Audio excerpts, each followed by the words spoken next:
ancien élève de l'École normale supérieure de Paris, agrégé d'histoire, et depuis le 1er septembre à l'École française de Rome. En 2018, vous soutenez une thèse de doctorat à l'Université Paris 1 Panthéon-Sorbonne intitulée « Les catholiques français face à l'unification italienne 1856-1871, une mobilisation internationale de masse entre politique et religion ». Votre thèse étudie les répercussions de l'unification italienne sur le catholicisme français de 1856 à 1871. Alors que les catholiques avaient été jusque-là un des piliers du régime impérial, l'appui donné par Napoléon III au mouvement national italien mit un terme à cette situation. Parce qu'il remettait en cause le pouvoir temporel du pape, les événements italiens donnèrent lieu à une vaste mobilisation des fidèles, tandis que cette mobilisation a longtemps été analysée par les historiens comme mouvement ayant surtout impliqué le clergé et les notables légitimistes. Vos recherches montrent qu'il s'agit en réalité d'un mouvement de masse. Nous sommes déjà dans les brigades internationales.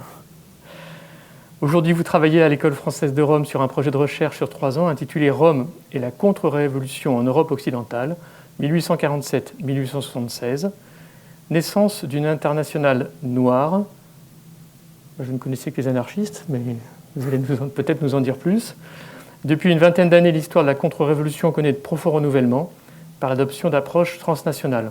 Votre projet de recherche vise à étudier les mouvements contre-révolutionnaires d'Europe occidentale à partir de leur relation avec la papauté, sur une période allant de la guerre de Sunderland en 1847 à la deuxième guerre carliste 1872-1876.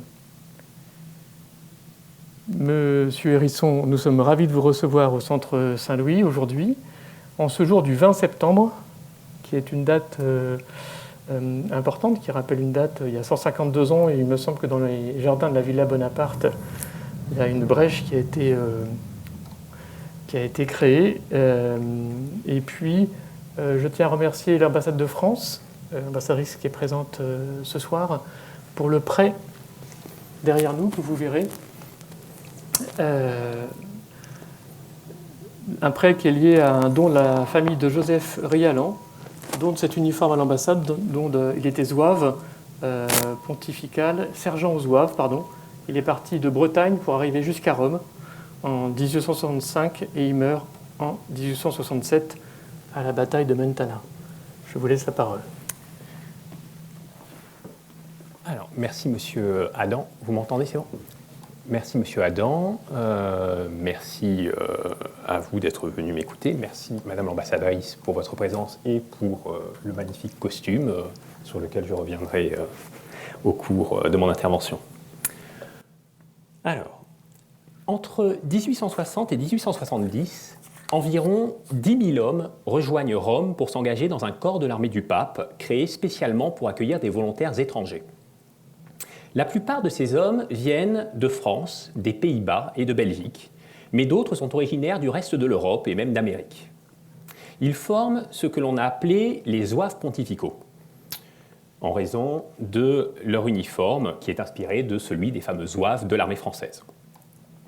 S'ils viennent à Rome, c'est pour défendre les États pontificaux, dont l'existence est alors menacée par l'unification italienne en cours.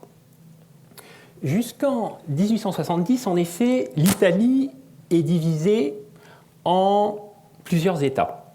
Et le pape est le souverain de l'un d'eux, donc qui est centré sur la ville de Rome. Vous le voyez en violet sur cette carte.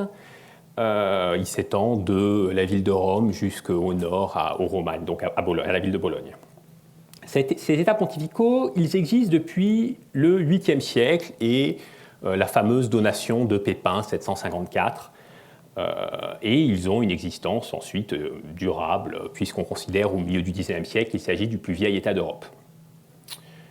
Ces États pontificaux, ils entrent en crise à la fin du XVIIIe siècle. D'abord en 1798, lorsque les Français font proclamer à Rome une éphémère république, puis en 1809, lorsque l'Empire annexe Rome et fait du Latium un département français. Après la défaite de Napoléon en 1815, le pape retrouve ses États, mais le XIXe siècle est marqué par une très grande instabilité. Ces États du pape, finalement, ils disparaissent entre 1859 et 1870, au moment où le royaume de Piémont-Sardaigne réalise l'unification de l'Italie. Et c'est en relation avec ces événements qu'est créé le corps des zouaves pontificales. Alors même qu'ils n'ont eu qu'une existence relativement courte, de seulement 10 ans, les zouaves pontificaux ont pendant longtemps laissé une marque profonde dans l'imaginaire catholique. Et aujourd'hui encore, plus de 150 ans après la dissolution du corps, leur mémoire n'est pas totalement éteinte. Celui qui se promène à Rome peut du reste constater les traces qu'ils ont laissées. Et pour ne prendre qu'un seul exemple, juste à côté d'ici, dans l'église Saint-Louis des Français, on peut voir, juste à côté des tableaux du Caravage, un monument en hommage au général Georges de Pimodan, qui rejoint l'armée pontificale en 1860 et qui trouve la mort au combat. Alors, pour rentrer dans le sujet, peut-être une première question d'abord. Pourquoi s'intéresser aux zouaves pontificaux ? Le sujet, il faut bien le dire, est un sujet qui, dans l'ensemble, n'a que tardivement intéressé les universitaires.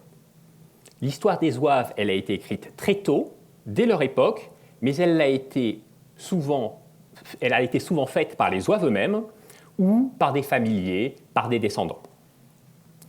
Il s'agissait alors, généralement, de perpétuer la mémoire d'un ancêtre parti combattre pour le pape ou, plus largement, d'offrir à la jeunesse catholique des exemples de dévouement envers la cause de l'Église.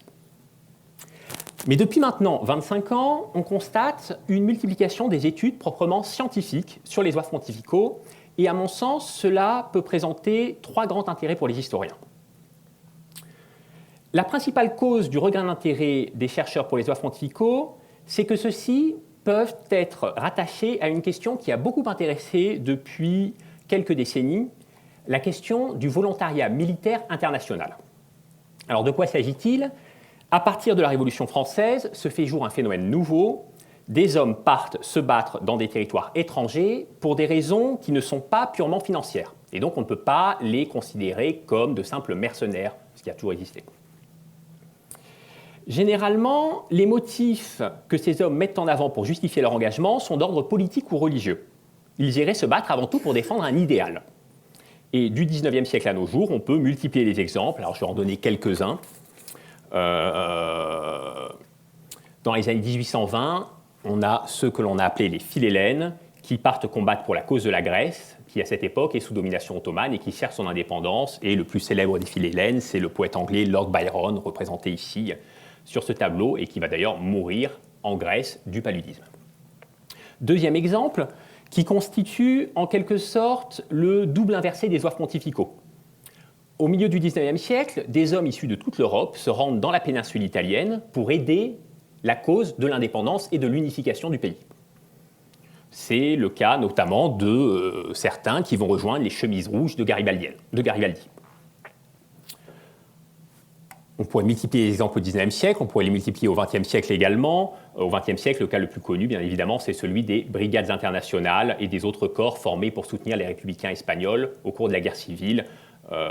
André Malraux, George Orwell font partie des volontaires qui sont allés combattre du côté des républicains à cette époque. Bref, on pourrait multiplier les exemples jusqu'à nos jours. Encore très récemment, on pourrait parler des combattants qui sont allés au Moyen-Orient pour combattre soit du côté de l'État islamique, soit au contraire du côté de ses opposants, par exemple du côté de l'État kurde. Bref, ce thème du volontariat militaire international, c'est un thème qui s'ancre dans le temps long et qui a une actualité brûlante. L'une des grandes questions qu'il pose, c'est celle des motivations de l'engagement. Qu'est-ce qui pousse un homme à aller se battre dans un pays étranger ? Pourquoi s'engager militairement dans un conflit qui ne concerne pas directement son propre pays, en prenant le risque suprême, c'est-à-dire celui de mourir ? C'est une des questions à laquelle je vais essayer de répondre au cours de cette conférence. Deuxième raison pour laquelle, à mon avis, l'histoire des zouaves pontificaux doit intéresser les historiens, elle tient celle-ci à leur place dans l'histoire du catholicisme. L'histoire des zouaves pontificaux est, à mon sens, un épisode qui permet de mieux saisir un certain nombre de transformations importantes que connaît l'Église au milieu du XIXe siècle. De ce point de vue, il faut avoir en tête que, pour l'histoire de l'Église, et notamment pour celle de la papauté, le milieu du XIXe siècle, c'est un moment charnière. La période, elle correspond au long pontificat de Pie IX, qui s'étend entre 1846 et 1878. Et ce pontificat de Pie IX, il est marqué par plusieurs éléments. Il est marqué d'abord par, je l'ai dit tout à l'heure, la perte du pouvoir temporel de la papauté, donc la disparition des États pontificaux. Il est marqué ensuite par une affirmation sans précédent de l'autorité du pape sur l'Église. Une autorité du pape qui est notamment renforcée par la proclamation en 1870 du dogme de l'infaillibilité pontificale. Ce pontificat de Pie IX, il est également marqué par des relations plus étroites entre la papauté et les fidèles, entre la papauté et les catholiques. Grâce notamment aux nouveaux médias, on a une relation nouvelle de type affectif qui se crée entre Pie IX et les catholiques d'Europe et même du monde. Et c'est notamment le moment où se développe ce qu'on a pu appeler la dévotion au pape. Bref, l'histoire des oeuvres pontificaux, on le verra, est liée à ces différentes mutations qui affectent la papauté à cette époque. Troisième intérêt que revêt à mon avis l'histoire des oeuvres pontificaux, il est d'ordre plus général. L'étude des phénomènes comme les oeuvres pontificaux permet d'analyser de manière plus nuancée, plus complexe, ce qu'a été le XIXe siècle européen, qui est un siècle qu'on présente souvent un peu rapidement comme le siècle des révolutions, révolution de 1830, révolution de 1848, Commune de Paris, etc., qu'on présente souvent comme le siècle du triomphe du libéralisme, avec la mise en place dans la plupart des pays européens de régimes parlementaires, de constitutions, qu'on présente également comme le siècle des nationalités, avec la naissance de plusieurs États-nations, l'Italie, l'Allemagne, la Roumanie, la Serbie, on pourrait multiplier les exemples. Alors évidemment, présenter le XIXe siècle de cette manière, ce n'est évidemment pas totalement erroné. Simplement, cela tend à gommer une partie non négligeable des choses.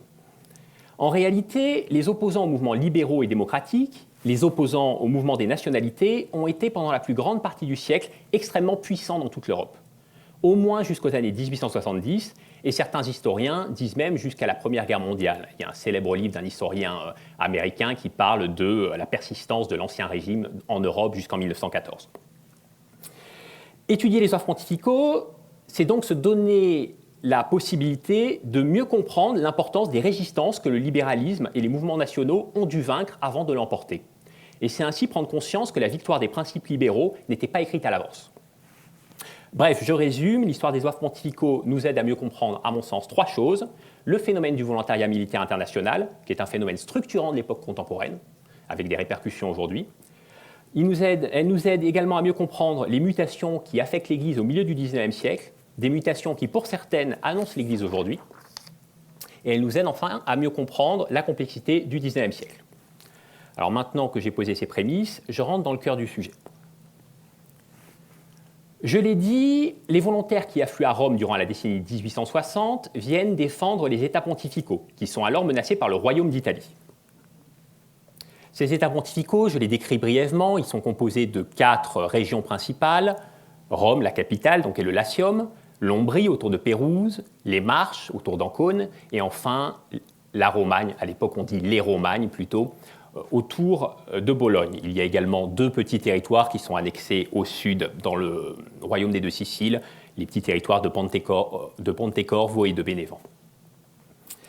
Ces États du pape au XIXe siècle, ils connaissent une existence mouvementée.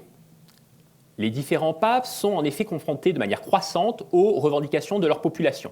Revendications qui sont de 2 types, libérales et nationales.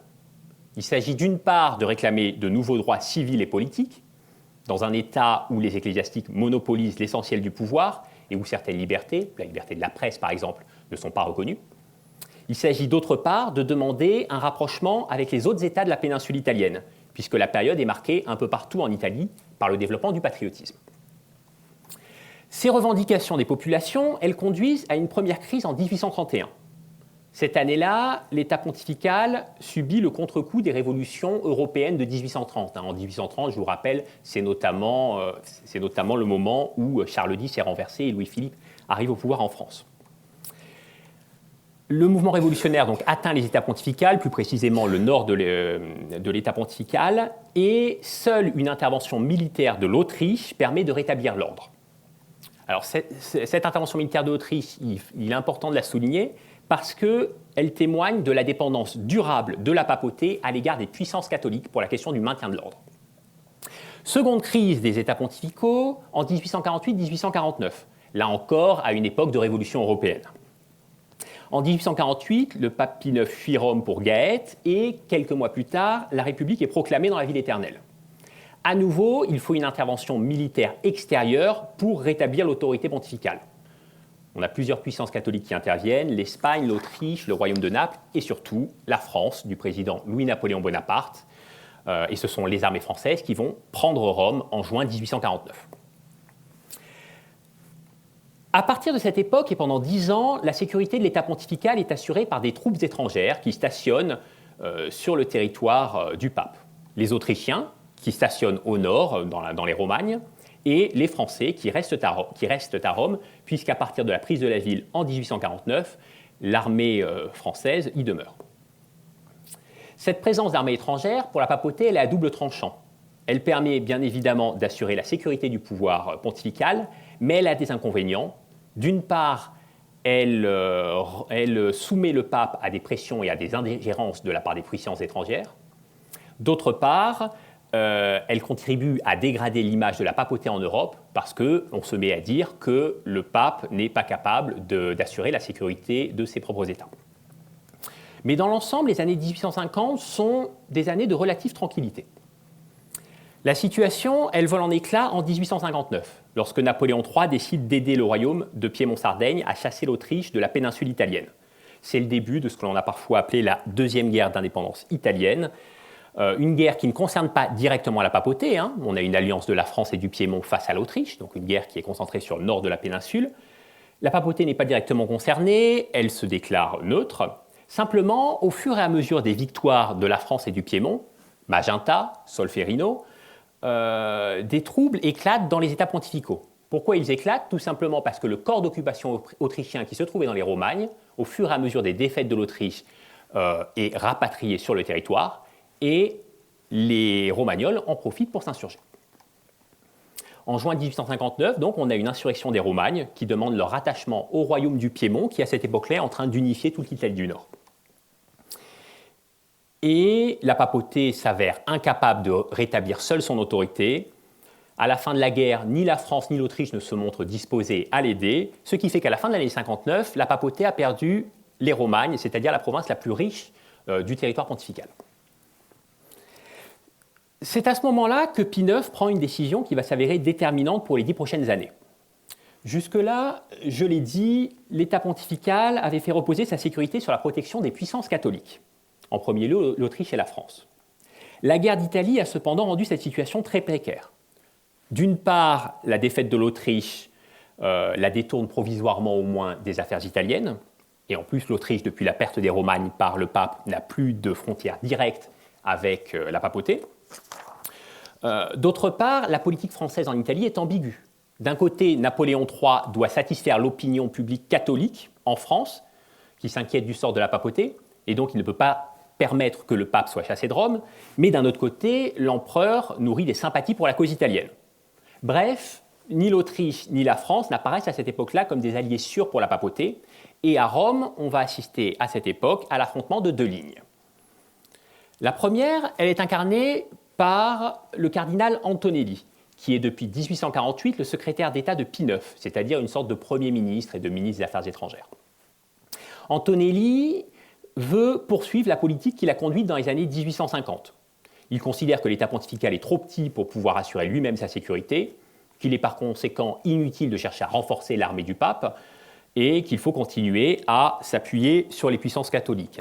Il a une phrase célèbre, « La force des petits États est tout entière pour ce qui regarde les agressions du dehors dans les garanties du droit international. Et leur armée ne peut avoir d'autre but ni d'autre effet que de maintenir l'ordre à l'intérieur. » Face à Antonelli, une seconde ligne se fait jour, représentée par un prélat belge, Monseigneur de Mérode.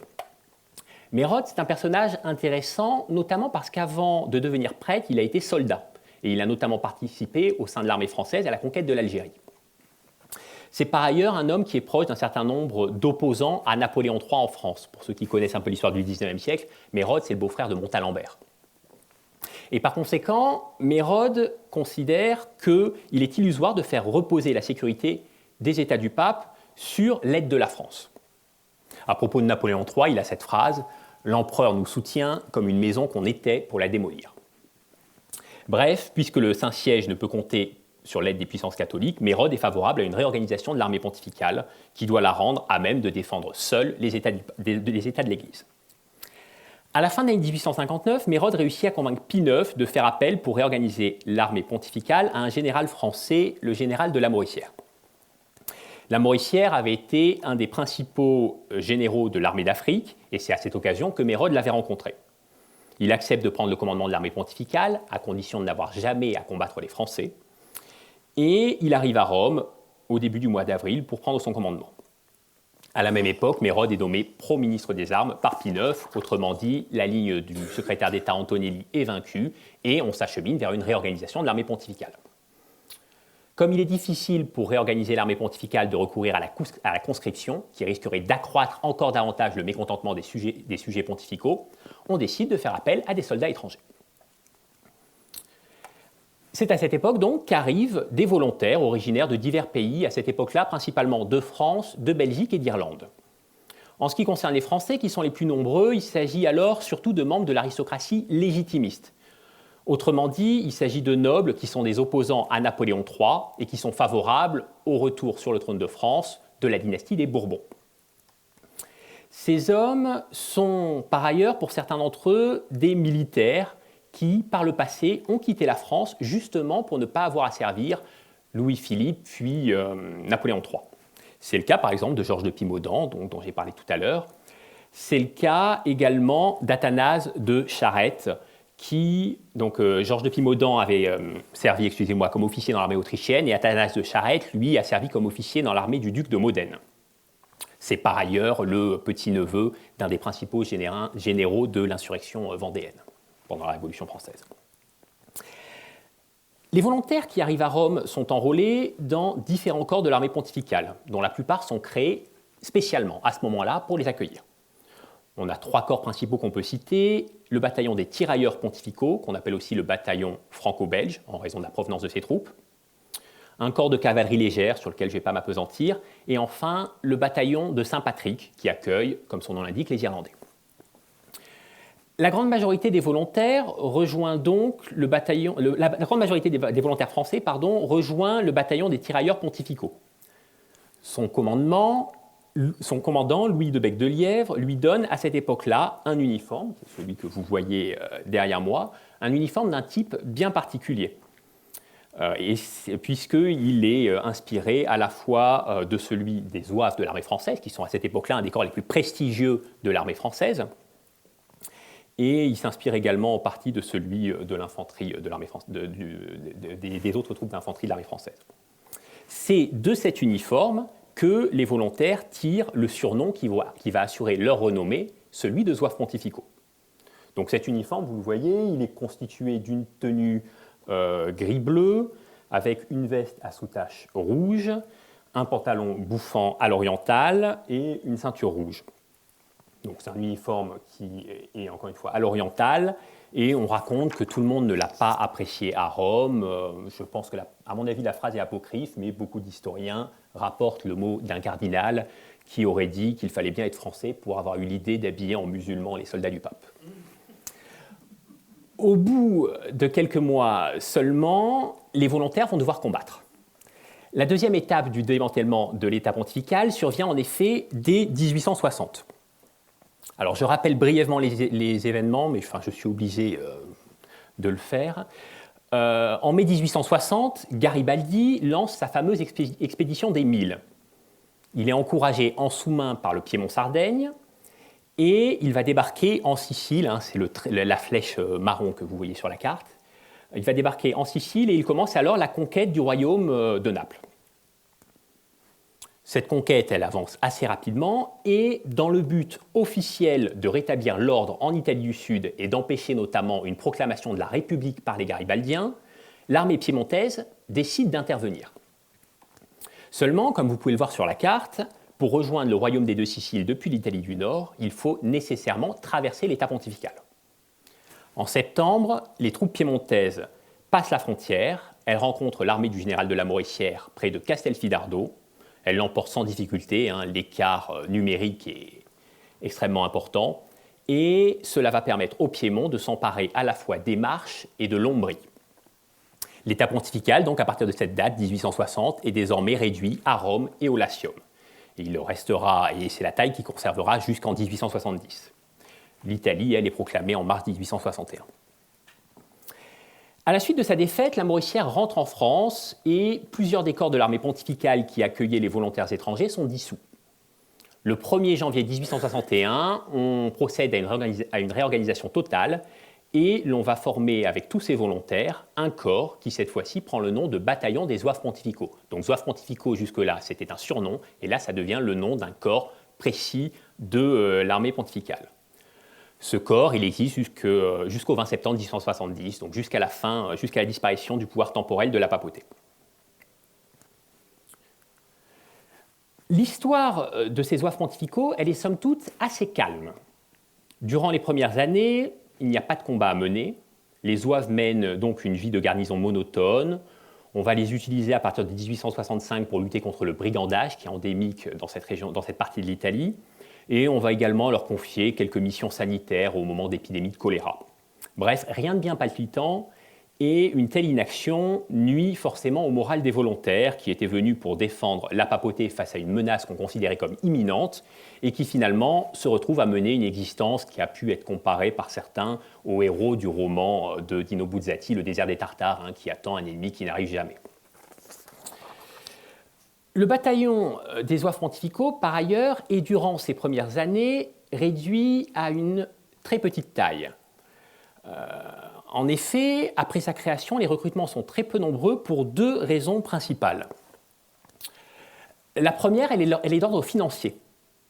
La papauté, à cette époque, confrontée à une très grave crise de ses finances, puisque lorsqu'elle a perdu la plupart de ses territoires, elle a aussi perdu la plupart de ses revenus, qui venaient des impôts perçus et des taxes perçues sur ces territoires. Ce qui fait qu'elle ne peut solder qu'une armée de taille très limitée, et encore pour cela, elle a besoin de l'aide financière des catholiques européens. Deuxième raison qui contraigne la papauté à limiter les enrôlements dans les zouaves pontificaux, c'est une raison diplomatique. La France n'a certes pas empêché le Piémont de s'emparer d'abord des Romagnes en 1859, puis de l'Ombrie et des Marches en 1860, mais elle maintient toujours son corps d'occupation à Rome. Ce qui signifie que, du moins à court terme, Napoléon III n'entend pas laisser les Italiens s'emparer de la ville éternelle. À partir de là, l'armée pontificale perd un peu de son intérêt. Les enrôlements sont donc peu nombreux pendant plusieurs années et il faut attendre en fait un retournement diplomatique pour que cette situation change. En septembre 1864, la France signe une convention avec l'Italie et en échange de la promesse de l'Italie de ne pas tenter de coup de force pour s'emparer de Rome, la France s'engage à retirer les troupes de ses troupes de la ville dans un délai de 2 ans. Comme la papauté ne fait pas confiance à l'Italie, l'une des conséquences de cette convention de septembre, c'est le renouveau du recrutement en faveur des zouaves pontificaux qui, à partir de 1865-1866, connaissent une hausse importante. Cette hausse permet d'ailleurs de transformer le bataillon en un régiment en janvier 67. À l'automne 67, le coup de force tant redouté par la papauté a lieu. L'armée italienne ne franchit pas la frontière de l'État pontifical parce qu'il ne faut pas donner l'impression que la Convention de septembre est violée. Simplement, elle laisse Garibaldi entrer avec ses volontaires pour tenter de s'emparer de Rome. L'armée pontificale résiste, les zouaves jouent dans la campagne un rôle important et surtout, Napoléon III décide de prendre la défense du pape et il renvoie le corps expéditionnaire français dans les États pontificaux. Les Garibaldiens sont vaincus par l'armée du pape et l'armée française à Mentana le 3 novembre 1867 et il s'agit là en fait de la principale victoire dans l'histoire des zouaves pontificaux, même si en réalité elle est surtout due à l'intervention de l'armée française davantage qu'à celle des zouaves. Quoi qu'il en soit, ce coup de force de Garibaldi il a des conséquences importantes. Il contribue d'abord à resserrer les catholiques du monde entier autour de la papauté menacée. Dans les mois qui suivent Mentana, les opinions catholiques effrayées se remobilisent massivement et envoient des combattants et de l'argent à Rome. Plus de 1000 hommes rejoignent ainsi l'armée pontificale en novembre 67, 1000 autres en décembre, ce qui représente des chiffres absolument considérables. Des régions qui jusque-là étaient restées en retrait dans l'aide à la papauté se mobilisent désormais, c'est le cas par exemple du Québec. Du Québec où le clergé réussit à recruter plusieurs centaines d'hommes pour les envoyer à Rome. Voilà, donc ce qui fait qu'à la fin de l'année 70, lorsque les Italiens s'emparent de Rome, le régiment des zouaves pontificaux est un des principaux régiments de l'armée pontificale. On considère que sur 13 000 soldats de la papauté à cette époque-là, environ 3 000 appartiennent aux zouaves. Donc c'est vraiment une des forces majeures de l'armée pontificale. Alors d'où viennent ces zouaves pontificaux? Ces zouaves pontificaux, initialement, ils sont dominés par l'élément français, mais au fur et à mesure des années, cette situation change et le corps va s'internationaliser. Pour l'ensemble de la décennie 1860, on compte ainsi 3200 Français, 3100 Néerlandais, ce qui au passage rappelle l'importance de la population catholique dans les Pays-Bas, qu'on a souvent tendance à oublier, 1600 Belges, qui sont principalement des Flamands, donc des personnes qui ne parlent pas français, ce qui va avoir un certain nombre de problèmes pour la communication, notamment avec les officiers, qui sont principalement, eux, des Français. Ces trois nationalités représentent 80% des zouaves pontificaux. Et bon, les Français, je l'ai dit, dominent numériquement, mais il va de soi que si on rapporte ces chiffres à la population des pays, la population respective des pays, c'est surtout la part des Pays-Bas qui est particulièrement importante. Plus généralement, on peut noter que 95% des zouaves viennent d'Europe, en plus des trois États que j'ai cités, les États allemands, l'Angleterre, l'Irlande, l'Espagne, etc. Mais certains zouaves viennent de plus loin. Les Canadiens, dont j'ai parlé tout à l'heure, sont 500. Il s'agit plus précisément de Canadiens français, donc ce qu'on appellerait aujourd'hui des Québécois, et on trouverait aussi, mais en nombre très limité, des zouaves qui viennent des États-Unis, du Mexique, du Brésil, d'Australie, d'Égypte, etc. Deux choses à ce propos doivent être soulignées. D'abord, c'est l'extension géographique du recrutement, qui est considérable et qui montre bien la dimension mondiale que l'Église a à cette époque. Surtout, il faut souligner le nombre des recrues, qui lui aussi est considérable. J'ai dit tout à l'heure, en commençant cette conférence, que le phénomène du volontariat militaire international est un phénomène dont on connaît de nombreuses occurrences au XIXe siècle, et que de ce point de vue-là, les zouaves ne sont pas très originaux. Ce qui, par contre, distingue radicalement les zouaves pontificaux des autres expériences de volontariat au XIXe siècle, c'est leur nombre. Les zouaves sont 10 000. À titre de comparaison, les combattants philhellènes dont j'ai parlé tout à l'heure, ils n'étaient que quelques dizaines. Et dans la plupart des cas de volontariat militaire international au XIXe siècle, les hommes concernés sont quelques dizaines, au mieux quelques centaines. Donc à ma connaissance, il n'y a vraiment aucun phénomène de volontariat militaire international qui soit comparable sur le plan quantitatif aux zouaves pontificaux à cette époque. Cette situation, elle est intéressante parce qu'elle montre l'influence que conserve la papauté à cette époque, à rebours du cliché selon lequel elle serait une institution en déclin qui pâtirait à la fois d'une baisse générale de la pratique religieuse et des mesures de laïcisation prises par un certain nombre de gouvernements. En réalité, plutôt qu'un déclin de la papauté, on assiste à cette époque-là à l'émergence d'une papauté moderne qui prend conscience de la fin du vieux système qui avait caractérisé l'Ancien Régime, c'est-à-dire le système de l'alliance du trône et de l'autel, un système dans lequel l'Église s'appuyait sur les gouvernements qui lui accordaient un certain nombre de privilèges pour qu'elle maintienne son influence sociale. Puisque les gouvernements se montrent désormais réticents à appuyer de manière durable la cause de l'Église, la papauté cherche à mobiliser derrière elle les peuples catholiques, les sociétés civiles. Les zouaves pontificaux sont une des formes de cette nouvelle stratégie que suit la papauté, mais on pourrait en citer d'autres à la même époque. C'est par exemple à cette époque-là que l'on commence à collecter le denier de Saint-Pierre, c'est-à-dire des offrandes volontaires des fidèles pour aider la papauté qui, comme je l'ai dit tout à l'heure, manque cruellement d'argent. De ce point de vue-là, on peut dire que le pontificat de Pie IX annonce un tournant qui va être ensuite confirmé par Léon XIII. Léon XIII qui va chercher à rechristianiser par le bas les sociétés catholiques. À quelle classe sociale appartiennent ces zouaves pontificaux maintenant? J'irai un peu plus vite. Pendant longtemps, les historiens, notamment français, ont réduit les zouaves pontificaux à un groupe issu de la noblesse et sans véritable assise populaire. Alors il s'agit d'un lieu commun ancien qui reproduit les accusations qui étaient faites à l'époque par les adversaires de la papauté, et un lieu commun qui était favorisé en effet par la présence au sein des zouaves, et notamment au sein de leurs officiers, de grands noms de l'armorial français. Je l'ai dit tout à l'heure, les premiers volontaires français à rejoindre l'armée du pape dans les rangs du bataillon franco-belge, ce sont d'ailleurs assez largement des aristocrates.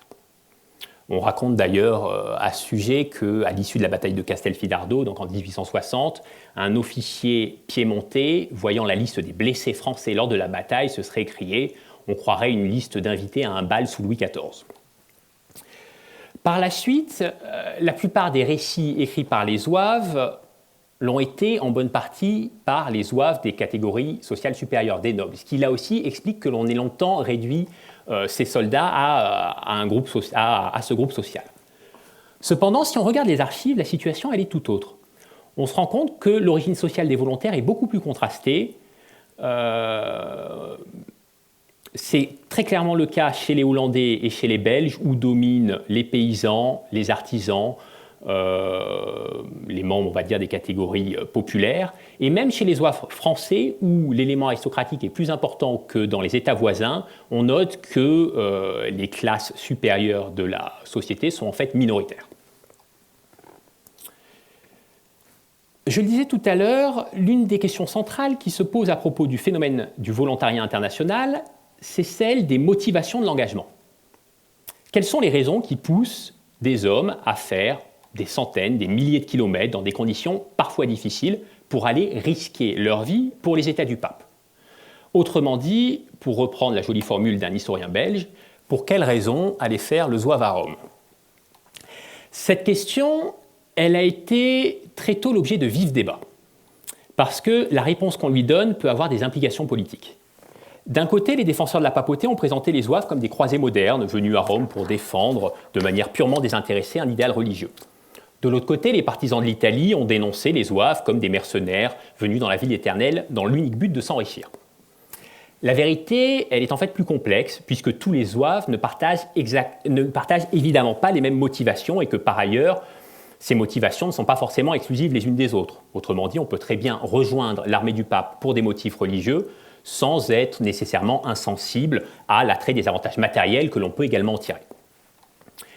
Parmi les principaux facteurs de recrutement, de l'engagement, il faut donc citer de manière non exclusive, d'abord le poids du facteur religieux, qui est indéniable. Il est indéniable notamment si l'on regarde la carte du recrutement en France, où l'on remarque que cette carte du recrutement, elle est assez fortement semblable à la carte de la pratique religieuse dans la France de l'époque, et notamment une place extrêmement importante de l'Ouest français. Ces engagements au sein des zouaves ponticaux viennent donc témoigner de l'importance de ce qu'on appelait à l'époque le mouvement vers Rome, donc le tournant des catholiques vers la papauté, en France, mais également dans d'autres pays. Et non seulement cet engagement des zouaves pontificaux témoigne du mouvement vers Rome, de la dévotion envers le pape, mais il tend également à l'accentuer. Au Canada, par exemple, l'évêque de Montréal, Monseigneur Bourget, considère qu'il faut envoyer des zouaves à Rome, certes pour défendre le pape, mais aussi pour renforcer l'influence de la papauté sur les catholiques québécois. Pour cette raison, l'évêque demande que chaque paroisse de son diocèse envoie un zouave à Rome, et ainsi, chaque catholique pourra connaître une personne enrôlée dans l'armée du pape et sera donc conduit à se soucier du sort de Pie IX et du sort des États pontificaux. À côté des motivations religieuses qui ne suffisent pas à rendre compte des engagements, il faut signaler des motivations de type politique. Le bataillon des zouaves pontificaux, je l'ai dit, a accueilli au moins à ses débuts un grand nombre de légitimistes français, et donc s'engager pour le pape, c'est d'une certaine manière lutter contre Napoléon III. Présence importante de légitimistes français, présence également en nombre moindre cependant de carlistes espagnols, qui sont un peu l'équivalent des légitimistes de l'autre côté des Pyrénées. On retrouve également des motivations politiques chez les volontaires d'autres pays, notamment chez les nationalités pour lesquelles le catholicisme était un élément identitaire important. Je pense ici aux Irlandais et aux Canadiens français.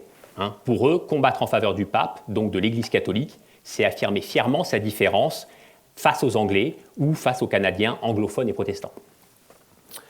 Il faut signaler également comme motif d'engagement une certaine sensibilité romantique qui caractérise l'époque, une exaltation du goût de l'aventure, de l'esprit de sacrifice, qui est assez fortement présente à cette époque-là dans les rangs des contre-révolutionnaires, notamment parce qu'il y a tout ce mythe de l'héroïsme chevaleresque et le mythe de la croisade également. Enfin, à côté des motivations d'ordre idéologique, il faut signaler des raisons matérielles qui expliquent certains engagements. Il ne fait pas de doute que derrière bien des enrôlements au sein de l'armée du pape se trouve chez certains le désir d'améliorer son existence. La solde de l'armée pontificale est d'ailleurs à cette époque-là l'une des plus élevées d'Europe. Et dans l'ensemble, l'importance des taux de désertion montre que tous les zouaves n'étaient pas mus par un simple idéal. Au-delà de la volonté de récupérer une récompense pécuniaire, il y a aussi certains zouaves qui cherchaient une récompense honorifique, et notamment au début, la papauté a vu affluer des fils de familles nobles qui en fait venaient récupérer des galons d'officiers dans l'armée pontificale, et qui souvent ont été assez déçus parce que la papauté ne pouvait pas nommer officier chaque noble français qui arrivait à Rome. Dernière chose, et je finirai là-dessus, quelle est la postérité de ces zouaves pontificaux ? Ces zouaves pontificaux, ils jouissent très rapidement d'un important prestige aux yeux des catholiques. Cela commence dès l'époque du bataillon des Franco-Belges en 1860, puisque la défaite de Castelfidardo, loin d'affaiblir le prestige des soldats du pape, ne fait au contraire que le renforcer. Cette défaite, elle entre en résonance avec un imaginaire à la fois chrétien et aristocratique qui célèbre le martyre, la défaite héroïque. Et on va se mettre dès cette époque à comparer le sort des Zouaves vaincus à celui des Maccabées de la Bible, à celui des Spartiates vaincus aux Thermopyles. Le fils de la comtesse de Ségur, Anatole, écrit d'ailleurs un ouvrage à succès à cette époque-là qui s'appelle « Les martyrs de Castelfidardo ». Entre parenthèses, la comtesse de Ségur place un de ses romans dans l'épopée des Zouaves. Ce n'est pas le plus célèbre, il s'appelle « Après la pluie, le beau temps », et donc le héros part s'engager dans l'armée du pape. L'intérêt pour les zouaves pontificaux concerne à cette époque-là d'abord les familles des soldats morts au combat, principalement dans l'aristocratie. Mais ça va plus loin, comme le montre un épisode qui est fascinant. Un des zouaves morts en 1860 à Castelfidardo fait en effet rapidement l'objet d'un processus de canonisation populaire. Joseph Guérin, c'est son nom, est issu d'une famille modeste de l'Ouest français. Lorsqu'il décide de partir s'engager dans l'armée du pape, il termine ses études au Grand Séminaire de Nantes. Il est blessé à Castelfidardo, meurt après une longue agonie, et à ce moment-là, le supérieur du Grand Séminaire décide de rapatrier sa dépouille en pensant qu'elle peut servir la cause de l'Église. Une fois arrivé à Nantes, le corps est exposé dans une des salles du Grand Séminaire et on note alors qu'une foule assez considérable vient le visiter. Plus surprenant, certaines personnes font toucher au corps du défunt, les unes un livre, d'autres un bijou, d'autres encore un vêtement. Bref, se fait jour le début d'une dévotion populaire envers le zouave. Cette dévotion, elle se poursuit au cours des années suivantes puisque la tombe du zouave est l'objet d'un petit pèlerinage où se prêchent chaque dimanche des centaines de personnes. Aujourd'hui, cette tombe elle n'existe plus parce que les gens, à chaque fois qu'ils y allaient, récupéraient une petite pierre et donc tout a été emporté. L'intérêt pour ce zouave, Guérin, est alors d'autant plus important que commencent à se propager des rumeurs de guérison miraculeuse réalisées grâce à son intercession. Alors on a compté une quarantaine de récits de ce type entre 61 et 73, principalement dans l'Ouest français, mais également à Paris et à Rome. Ces récits concernent généralement des femmes ou des enfants issus de milieux populaires à forte piété, et donc ils permettent de voir que le mythe zouave a une incidence également sur les classes populaires et pas uniquement sur la noblesse, la seule noblesse légitimiste. Par la suite, la mémoire des zouaves est largement entretenue durant toute la fin du XIXe siècle par une multiplication de biographies, d'écrits, d'éditions de correspondances, etc. Donc cette mémoire, elle passe principalement par l'écrit, mais elle passe également par d'autres formes sur lesquelles je vais passer un peu rapidement. Elle va passer également par un certain nombre d'images de dévotion. Ici, j'ai mis un canivet qui date sans doute des années 60, qui représente, donc qui est intitulé La barque de Pierre et qui représente Pie IX, accompagné de Jésus, et derrière Pie IX, on voit deux zouaves à la manœuvre. Cette mémoire des zouaves, elle est entretenue également par l'art. On a en France un certain nombre d'églises qui ont des vitraux qui représentent des zouaves pontificaux. Ici, je vous ai mis la rosace, la Mauricière de l'église Saint-Philbert de Grandlieu, et le cœur de cette rosace représente une scène où le pape Pie IX donne à la Mauricière son épée de commandement. Plus original encore, cette mémoire des zouaves est entretenue également par le nom des rues. Si vous allez dans l'Aveyron, aujourd'hui, il y a une petite commune qui s'appelle Requista et qui possède une place du Vatican qui est intitulée ainsi parce qu'un de ses habitants était allé se combattre dans l'armée du pape. Au cours de la deuxième partie du XXe siècle, et j'en finirai par cela, en même temps que la pratique religieuse connaît une forte baisse dans la plupart des pays européens, la mémoire des zouaves pontificaux tend à s'effacer. Elle est cependant aujourd'hui loin d'être totalement éteinte et je vais donner quelques exemples très contemporains. Premier exemple, c'est l'existence aux Pays-Bas d'un musée des zouaves qui, de ce que je peux voir d'après les commentaires sur certains sites internet, a un certain succès, donc le musée des zouaves d'Oudenbosch. Autre chose qui montre que cette mémoire des zouaves, elle existe toujours de manière assez importante, c'est l'existence d'associations de descendants des zouaves. Alors en France, on a une association de ce type qui existe et qui édite même un bulletin qui s'appelle l'Avant-Garde. C'était le nom du bulletin qu'avaient créé les zouaves pontificaux à leur retour en France. Mais ce n'est pas en France que le souvenir des zouaves est le plus fort. Ce souvenir, il est plus fort plus au nord, notamment en Belgique, avec une association, l'association Pro Petricédé, donc pour le siège de Pierre, qui compte des sections en Belgique, aux Pays-Bas, au Luxembourg, qui est une association qui a été fondée en novembre 1870, donc par des zouaves qui étaient de retour de Rome, et qui existe encore aujourd'hui. Elle a fêté récemment son 150aire, et donc vous le voyez, à cette occasion, il y a eu une grande cérémonie. En Belgique toujours, il existe dans la ville de Thuin, au Hainaut, une société royale des zouaves pontificaux qui défile régulièrement dans la ville, notamment à la Saint-Roch. Là, vous voyez une procession dans laquelle les membres de cette société, habillés en zouaves pontificaux, portent Saint-Roch dans la ville. Cette mémoire des zouaves pontificaux, elle est forte en certains points de la Belgique et elle a surtout été extrêmement forte à la fin du XXe siècle et elle reste assez forte encore aujourd'hui dans un autre pays, c'est le Canada. Le Canada où donc cette mémoire des zouaves, elle a laissé une très forte trace. De retour chez eux, tout d'abord, il faut noter que certains zouaves vont fonder une ville destinée aux zouaves pontificaux, la ville de Piopolis, c'est-à-dire la ville de Pie IX. Alors c'est un échec, dans l'ensemble, la ville est restée très petite, mais ça montre une certaine volonté de perpétuer le combat réalisé à Rome dans son pays.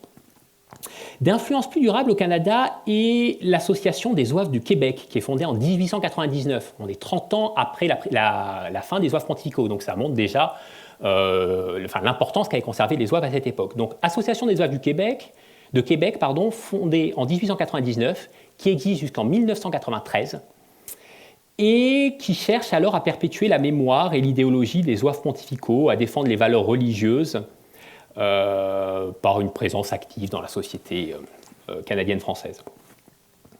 Les membres de cette société s'entraînent en uniforme, défilent lors de différentes manifestations religieuses à la demande de l'Église, et elle connaît un âge d'or dans les années 1950, elle compte 2000 membres à cette époque-là. Encore une fois, on est 80 ans après la prise de Rome. Et ensuite, elle va décliner à partir des années 1860. Pour ceux qui connaissent un peu l'histoire du Canada, les années 1860, ce sont celles de la Révolution dite tranquille au Québec. Et donc, c'est la période où l'influence sociale de l'Église se met à décroître de manière sensible. Donc voilà ce dont je voulais vous parler ce soir. Donc un sujet cette histoire des zouaves pontificaux, donc c'est une histoire ancienne, 150 ans, mais elle est intéressante en ce que finalement la mémoire de ces combattants, elle a perduré jusqu'à nos jours et finalement, si on y réfléchit bien, des expériences de volontariat militaire international dont la mémoire a été perpétuée de cette manière-là aussi longuement, il y en a assez peu. Il existe des associations garibaldiennes en France, par exemple, donc on pourrait avoir ce type de comparaison, mais à mon avis, il n'y en a pas beaucoup d'autres. Je vous remercie.